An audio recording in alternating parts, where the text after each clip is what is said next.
ओम गणेशाय नमः। ओम श्री आशुतोषाय नमः। श्री हरिवंश पुराण विष्णु पर्व अध्याय 17 भाग 2।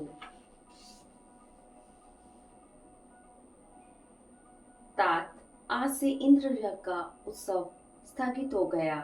अब यह शोभाएं संपन्न गिरि यज्ञ जिसे तुमने चालू किया है गौओं और गोपों के हित के लिए संपादित हो। दूध से भरे हुए सुंदर सुंदर पात्र इकट्ठे किए जाएं, कुओं पर सुंदर सुंदर घड़े स्थापित किए जाएं, नई बनाई हुई नहरों तथा बड़े बड़े कुंडों को दूध से भर दिया जाए। भक्ष्य भोज्य और पेय सब कुछ तैयार कर लिया जाए। फल के गूंदों तथा भात से भरे हुए पात्र रखे जाएं। सारे व्रज का तीनों दिनों का सारा दूध संग्रहित कर लिया जाए। भोजन कराने योग्य जो भैंस गाय आदि व्रज के पशु हैं उन्हें बड़े आदर के साथ उत्तम उत्तम पदार्थ खिलाए जाएं और इस प्रकार संपन्न गोपों के सहयोग से संपन्न होने वाले इस यज्ञ का आरंभ हो। फिर तो व्रज में आनंदजनक महान कोलाहल होने लगा। सारा गोकुल हर्षो उल्लास में मग्न हो गया।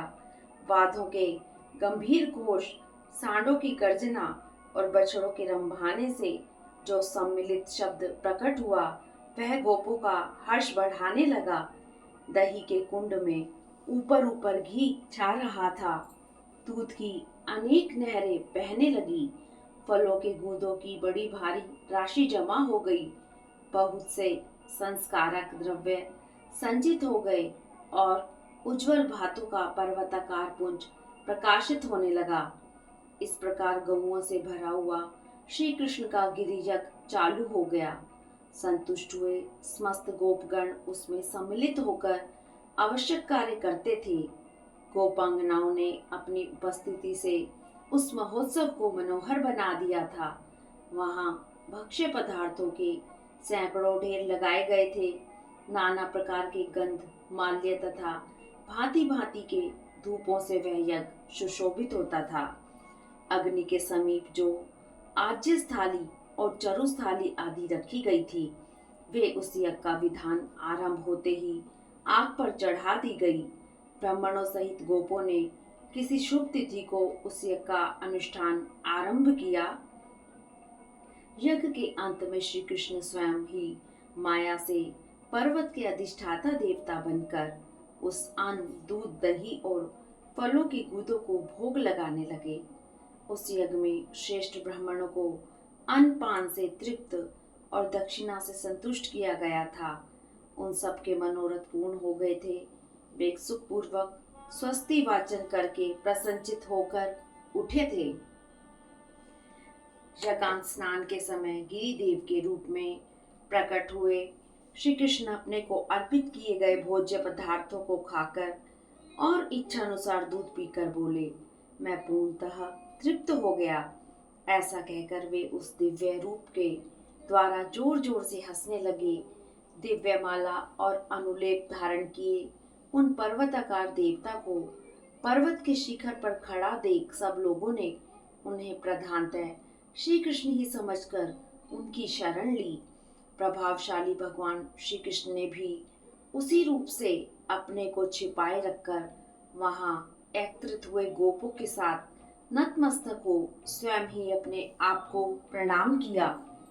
गिरिराज के शिखर पर खड़े हुए उन पर्वत देवता से समस्त गोपों ने विस्मित होकर कहा, भगवान, हम आपके वश में हैं, आपके दास एवं सेवक हैं, बताइए हम आपकी क्या सेवा करें। तब उन्होंने पर्वत से प्रकट हुई वाणी द्वारा उन गोपों से कहा, यदि तुम लोगों में दया भाव विद्यमान हो तो आज से तुम्हें गौओं के भीतर मेरी पूजा करनी चाहिए।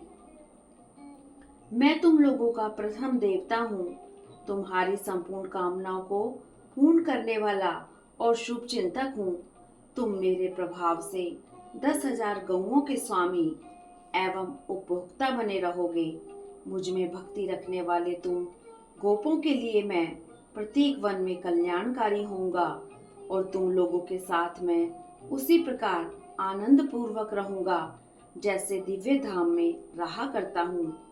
ये जो नंद आदि विख्यात गोप हैं, मैं प्रसन्न होकर इन सबको प्रचुर धन संपत्ति प्रदान करूंगा। अब बछड़ों सहित गौएं शीघ्र मेरी परिक्रमा करें। इससे मुझे बड़ी प्रसन्नता होगी, इसमें संशय नहीं है।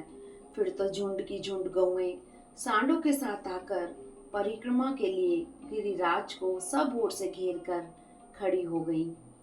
उनके मस्तक पर फूलों के आभूषण बंधे हुए थे। चारों पैरों में पुष्प गुच्छों के ही बने हुए बाजूबंद पहनाए गए थे। सींगों के अग्रभाग में फूलों के गजरे और शिरोभूषण शोभा पा रहे थे। ऐसी सैकड़ों और हजारों गौएं हर्ष में भरकर एक साथ परिक्रमा के पथ पर दौड़ी। गोपगण अपने उन गोधनों को हाँकते हुए उनके पीछे पीछे चले। उन गोपों के विभिन्न अंगों में विभाग पूर्वक नाना रंगों के अनुलेप लगे थे। वे लाल, पीले और सफेद कपड़ों से सुशोभित थे। उनकी भुजाओं में मोर पत्र के विचित्र बाजूबंद बंधे हुए थे और उन्हीं हाथों में डंडे भी शोभा पा रहे थे। उनके सुंदर ढंग से बंधे हुए केशों में मोर पंख के वृंत खोसे गए थे। इन सब के कारण उस अद्भुत समुदाय या मेले में उन गोपों की अधिक शोभा हो रही थी। कुछ अन्य गोप बैलों पर चढ़े थे, दूसरे ग्वाले हर्ष से भरकर नाच रहे थे तथा अन्य बहुत से गोपाल वेग पूर्वक भागी जाती हुई गौओं को पकड़ते थे। गौओं द्वारा निराजना का वह उत्सव बारी बारी से संपन्न हो जाने पर वे पर्वत देवता अपने उस दिव्य शरीर से शीघ्र ही अंतर्ध्यान हो गए। इधर श्री कृष्ण भी गोपों के साथ ब्रज में ही चले गए। गिरि यज्ञ के अनुष्ठान से प्राप्त हुए इस महान आश्चर्य से चकित हो बालकों और वृद्धों सहित संपूर्ण गोप मधुसूदन श्री कृष्ण की स्तुति करने लगे। इस प्रकार महाभारत के खिलभाग हरिवंश के अंतर्गत विष्णु पर्व में